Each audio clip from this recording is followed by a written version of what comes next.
Hello! Est-ce que tu as été déjà face à une situation comme celle-là? Tu veux vraiment quelque chose et tu es obsédé par comment l'obtenir. Et tu travailles dur dans ce sens, tu mets tes efforts dans ce sens. Et là, il y a une personne qui arrive et qui travaille, allez, on va dire beaucoup moins que toi, 10 fois moins que toi, et qui arrive à obtenir ce que tu veux. Et quand tu regardes la personne, elle n'a pas l'air plus stressée que ça, ou même de se soucier d'avoir réussi à obtenir ça. Alors que toi, ça fait des semaines et des semaines que ça te prend la tête. Et c'est là l'énorme paradoxe. C'est que quand tu tiens vraiment à réussir quelque chose, ou tu veux vraiment quelque chose au point d'en être obsédé, tes résultats sont moins bons. Du coup, aujourd'hui, je vais te parler d'un concept qui change la vie, c'est le détachement. Ici Miss Domi et je t'accompagne dans la manifestation de la vie de tes rêves. Alors, je vais te partager pourquoi c'est si important de se détacher du résultat pour attirer à toi tout ce que tu veux. Et je vais le faire en te donnant 3 exemples dans différents domaines de la vie. Et reste jusqu'au bout car le 3e exemple est vraiment puissant. Et si tu le comprends, c'est vraiment un changement dans ta vie. Alors, commençons par définir qu'est-ce que c'est le détachement. Et pour ça, j'ai trouvé une super analogie avec le portable, parce que le portable, ça parle à tout le monde. Alors imagine, voilà, je m'ennuie un petit peu, et hop, je m'amuse avec mon portable, je le lance, wouh! Ça m'a un peu détendue, je suis contente. Voilà. Et imagine que maintenant, le portable, tu l'amènes au 6e étage, de la même façon. Et que tu es à un balcon, et tu mets le téléphone portable, donc, dans le vide. Voilà, comme ça. Et on te demande de faire la même chose. Là, ce n'est plus du tout la même chose pour toi. Parce que tu y mets de l'enjeu, alors que c'est exactement le même geste qu'on te demande de faire. Mais tu y mets de l'enjeu parce que tu es en train de penser déjà, oh mon Dieu, il ne faut pas que je le fasse tomber parce que, dans ce téléphone, il y a tous mes contacts, il y a toute ma vie. Et si je fais tomber le portable, il va falloir que je le remplace et ça va me coûter peut-être une centaine ou des milliers d'euros selon le téléphone que tu as. Et donc, tu mets beaucoup d'attentes sur, voilà, surtout pas faire tomber le téléphone. Voilà, c'est comme quand tu veux quelque chose, là, tu ne veux pas faire tomber le téléphone. Et donc, tu es pris par toutes ces conditions-là et tu n'es plus capable de faire le geste simple de lancer ton téléphone, voilà, tranquillement. C'est exactement le même geste. Donc, il faut savoir se détacher de toutes ces conditions, revenir comme si on était, voilà, au sol, pour pouvoir, s'amuser allègrement et pas se prendre la tête en mettant trop d'attentes, trop de conditions autour de ce que je veux. Amenons maintenant des exemples de la vie quotidienne, par exemple dans les relations. Imagine, tu as rencontré la personne que tu penses être la bonne parce qu'elle répond à tes critères physiques, intellectuels, voilà, toutes les qualités que tu penses attendre de la personne de tes rêves. Et tu t'investis et tu te surinvestis dans cette relation parce que tu te dis c'est la bonne, il ne faut pas que je la laisse passer. Et donc il y a trop d'efforts en fait pour garder la personne.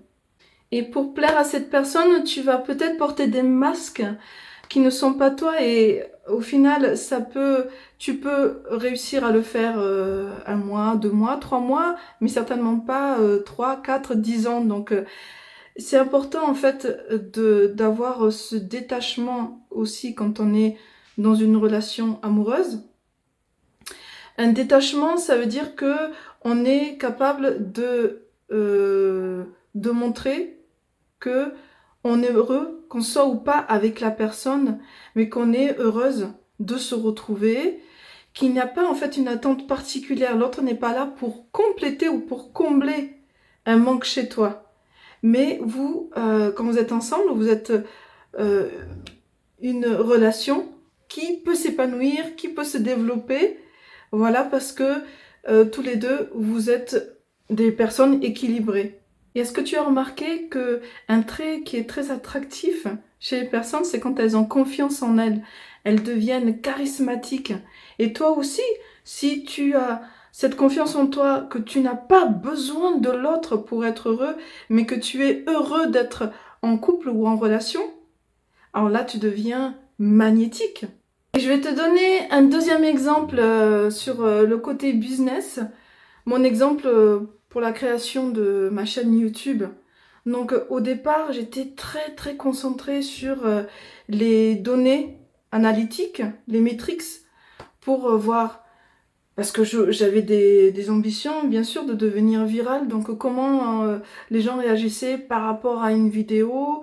Et donc j'avais de grandes ambitions sur chacune des vidéos. Il fallait que ça fasse tel ou tant de vues, etc. Et au départ, quand on commence une chaîne, c'est beaucoup d'efforts pour arriver à faire tout ce qu'il y a à faire et avoir la constance pour sortir des vidéos toutes les semaines. Et donc je me disais, ah, autant d'efforts pour si peu de résultats. Donc j'y mettais vraiment beaucoup d'efforts.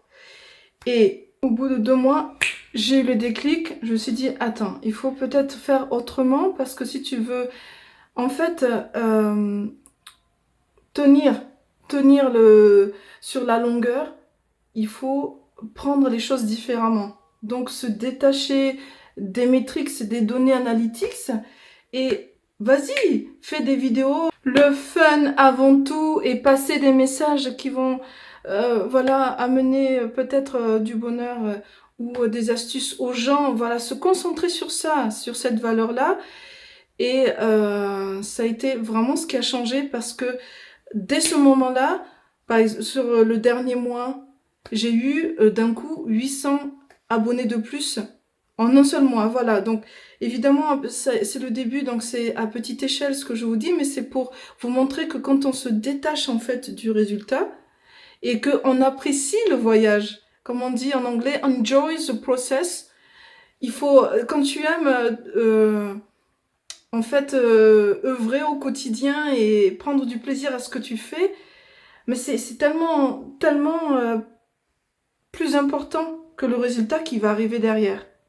Et à ce moment-là, tu redescends du 6e étage, tu passes au sous-sol parce que tu n'es pas conditionné. Tu apprécies juste le voyage. Le 3e exemple, si par exemple, je te pose la question, est-ce que si tu obtiens la voiture ou la maison de tes rêves que tu as mis sur ton visual board, tu vas être heureux? Bien sûr, tu vas me dire, oui, je vais être heureux. Mais ça veut dire que ton bonheur est conditionné par le fait d'obtenir quelque chose. Et ok, peut-être que tu vas obtenir cette maison ou cette voiture. Mais après, qu'est-ce que tu voudras d'autre? Tu voudras peut-être une piscine et tu voudras peut-être être millionnaire ou tu voudras avoir une maison secondaire, peu importe en fait. Donc tu apprécies à peine ce que tu as et hop, on est déjà, c'est ça la nature humaine, on est pris par de suite autre chose, un autre objectif, un autre désir. Donc il ne faut pas tomber en fait dans ce piège de la vie où on en veut toujours plus, toujours plus. Et ça ne veut pas dire qu'on ne doit pas avoir d'ambition, au contraire.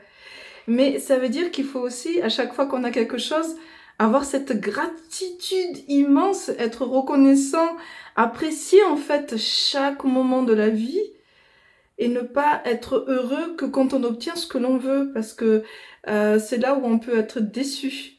Par exemple, si tu as bossé, tu étais étudiant, tu as bossé dur, tu as étudié, etc.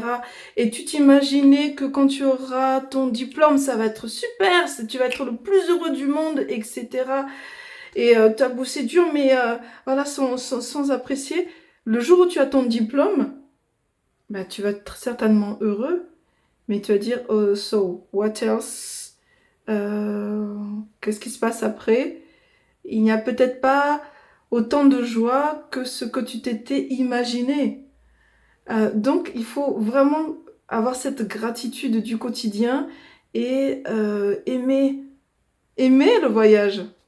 Aimer le voyage et toujours être reconnaissante. Donc c'est pour ça que voilà, j'ai un mantra très fort que j'ai déjà partagé dans une vidéo où il faut tous les jours remercier dans la gratitude. Merci Dieu, merci l'univers. Voilà, je suis ouvert à toutes les opportunités, toutes mes énergies sont ouvertes et je mets toute mon énergie pour aller vers mes objectifs, pour réaliser tout ce que je veux réaliser et obtenir tout ce que je désire. Mais si en même temps je ne reçois rien et je n'obtiens rien, je suis quand même heureuse et je suis quand même reconnaissante juste parce que je suis en vie, parce que je peux respirer, parce que je peux parler et que je peux profiter du soleil ou de la vue ou ce que vous avez autour de vous. Donc voilà, se détacher à travers la gratitude. Donc voilà, à travers cette vidéo et à travers ces exemples très parlants, j'espère que tu as compris que se détacher du résultat est une clé essentielle pour manifester la vie de tes rêves, parce qu'une fois que tu as posé tes intentions et que ces intentions sont claires et que tu es aligné en termes de pensée, d'émotion et d'action, il ne te reste plus qu'à te détacher du résultat et avoir confiance au process et voilà, être patient quand il le faut pour pouvoir récolter tout ce que tu as semé. Si tu as appris quelque chose ou tu as juste passé un bon moment avec moi, n'hésite pas à partager avec les amis et la famille. Voilà, peut-être que quelqu'un a besoin de savoir comment se détacher du résultat pour manifester la vie de ses rêves. Et mets-moi en commentaire le haha moment, ce que tu as vraiment appris dans cette vidéo. N'hésite pas, voilà, à échanger pour que les autres voient aussi qu'ils ne sont pas seuls dans ce voyage et que voilà, on a notre petite communauté qui est en train de se former. Et si tu as aimé ces secrets, like cette vidéo et souscris à ma chaîne.